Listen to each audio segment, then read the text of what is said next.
Majka je uvijek voljela čorbali hranu. Čorba se u našoj kući znala jesti u svako doba dana i noći. Za doručak, za ručak ili za večeru. Ne bi prošlo 2 ili 3 dana da majka već ne kaže: draga djeco, samo suho jedimo. Tačno da mi nešto čorbali ugrije i razgali stomak. I ti bi vala Akife samo pitu jeo ko da je to toliko dobro. Mogla sam ja nama za ručak kakvu čorbu. Hoćete li sa mesom ili bez mesa? Ja vala mogu i sam krompir, samo kako je vama draži. Kako vi hoćete i kako se vama jedi. Mi svi klimnemo glavom, nije da smo oduševljeni, ali možemo jesti zbog nje. Naučila nas je da ne budemo izbirljivi i da ne postoji mrsko jelo. Samo ono koje nam može biti više i ono manje drago. Hajde ba, može kakva god, govorili bismo.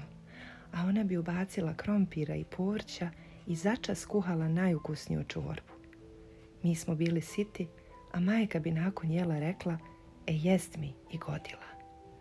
Otišla sam mlada iz rodne kuće i države u kojoj sam navikla na merak i čeif, a otišla u zemlju u kojoj je sve terminirano i često nisam imala vremena ni da jedem, a kamoli da biram šta bih jela.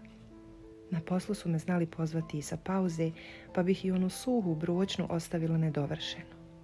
Brzo sam se sjetila majkine čorbe. Još prije počela da je pravim i krenula majkinim stopama. Svako malo bih usput dobacila bratu: mogli smo čorbu večeras, šta misliš?